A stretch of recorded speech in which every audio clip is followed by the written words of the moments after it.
Makna sesajen menurut budaya Sunda atau sastra Jendra Hayoningrat Pangruating Deyu.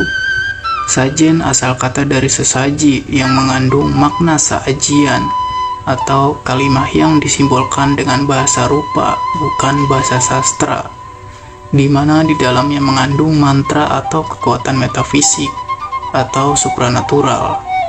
Kata sajen berasal dari kata sa dan ajian. Sa bermakna tunggal, aji bermakna ajaran. Sa bermakna sene, bara atau api. Bermakna seajian atau ajaran yang tunggal atau menyembah kepada Tuhan Yang Maha Esa. Sesajen mengisyaratkan bahwa keganasan atau kedinamisan alam dapat diatasi atau ditangani dengan upaya menyatukan diri dengan alam atau beserta alam, bukan dengan cara merusak dan menguasai alam.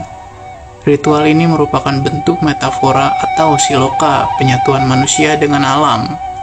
Kata sajian secara keseluruhan bermakna menyatukan keinginan atau kahayang dengan keinginan alam atau beserta alam, menyatu dengan alam. Secara keseluruhan, kata sajian mempunyai makna energi, ajaran Hyang Maha Tunggal atau monoteisme. Kujang sajen berfungsi sebagai alat upacara adat dan ritual keagamaan atau ruatan desa. Desa dalam konteks Sunda purba bermakna negara. Siloka dalam upacara sesajen adalah penyampaian dalam bentuk pengandaian atau gambaran yang berbeda.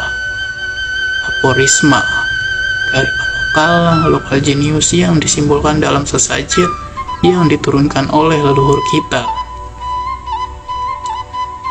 Pada akhirnya sesajen bermakna mengimplementasikan pemahaman ajaran ketuhanan dalam kehidupan sehari-hari dengan sebaik-baiknya menjadi ajaran dan agama dan keyakinan yang dipegang secara turun-temurun untuk kebaikan lahir dan batin di dunia dan di akhirat. Dalam bahasa Sunda, rahayu lahir sinareng batin ayeuna jeung engke jagana. Makna dan arti yang terkandung dalam media sesajen menurut ajaran Sunda. Yang pertama, parupuyan dan menyan. Parupuyan adalah tempat arang atau bara api yang terbuat dari tanah. Tempat saripati atau badan sakujur. Merah melambangkan api, kuning melambangkan angin, putih melambangkan air, dan hitam melambangkan tanah. Bermakna bahwa saripati dari air, angin, air, dan tanah adalah asal badan sakujur atau penopang hidup. Membakar kemenyan atau ngukus bermakna ngudag, kusumaning hyang jati. Bermakna mengkaji dan menghayati serta menelusuri hakikat dan nilai-nilai ketuhanan. Menyan bermakna temen turnyaan, mu'nya sa'nya-nyana atau sebenar-benarnya. Secara keseluruhan bermakna dalam mendalami, mengkaji dan menghayati harus sungguh-sungguh dan sebenar-benarnya. Wangi kemenyan bermakna silih wawangian atau berbuat kebajikan. Kini dalam tradisi Sunda ada juga mengganti dengan hio atau dupa karena lebih simpel. Yang kedua, amparan atau samak bermakna kudu saamparan samaksud satujuan. Sakabe tujuan jeung maksud diumparan ku katuhanan, kemanusiaan, kebangsaan, kerahayatan, keadilan atau sesungguhnya kita harus satu maksud, satu tujuan yang semuanya itu harus didasari oleh nilai-nilai ketuhanan, kemanusiaan, kebangsaan, kerakyatan, dan keadilan.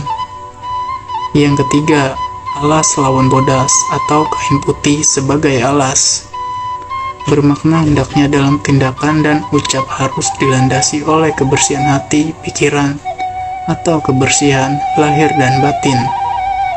Yang keempat, kendi diisi cai make hanjuang, yang berarti kendi diisi air diberi daun hanjuang. Kendi bermakna tanah atau tanah, bermakna air. Hanjuang bermakna hana ing juang atau hana hirup aya hidup ada. Juang itu berjuang, bermakna hirup kudu berjuang gawe pikeun lemah cai atau babakti ka negeri atau babela ka negara atau hidup harus berjuang berbakti pada nusa dan bangsa.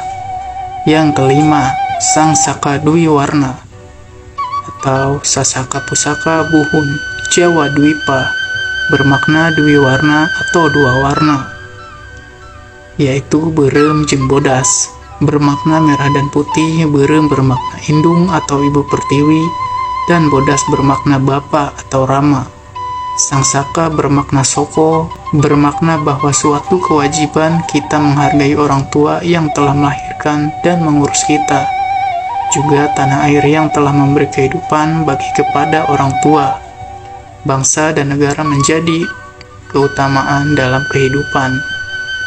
Yang keenam, rujak 7 rupa. Rujak bermakna rasa seperti manis, pahit, asam, keset, dan sebagainya. 7 rupa bermakna 7 poe atau 7 hari. Secara keseluruhan bermakna dina 7 poe panggih jeung rupa-rupa kahirupan. Dalam 7 hari kita mengalami berbagai rasa kehidupan.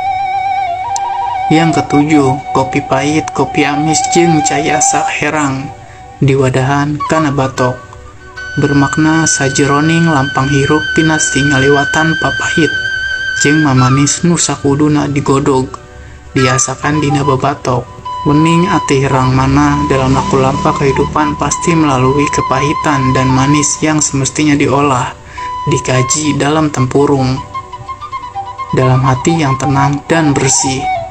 Yang kedelapan, sangu tumpeng, bermakna tumpuk-tumpuk ngajadi hiji sehingga manfaatkeun kahirupan orang ulah rek pakia-kia pagirang-girang tampian kawas remeh sumawur teu parugu. Nasi tumpeng atau banyak dikenal dengan istilah tumpeng saja adalah sajian khas yang banyak dijumpai dalam acara perayaan atau selamatan, baik di desa-desa maupun di kota-kota besar, di Pulau Jawa, dan pulau-pulau lainnya di Indonesia sampai sekarang. Tumpeng menjadi materi penting dalam acara syukuran atau selamatan tradisi budaya Sunda, walaupun diakui sebagai simbol penting sebuah acara selamatan. Namun sebenarnya tidak banyak orang mengetahui yang memahami makna di balik perupaannya. Tumpeng sendiri sebenarnya menjadi simbol yang mengangkat hubungan antara manusia dengan Tuhannya, dengan alam, dan dengan sesama manusia. Semua poin-poin di atas manusia hanya membuat dan memakainya dari alam, karena kekuasaan Sang Maha Pencipta bumi dan segala isinya.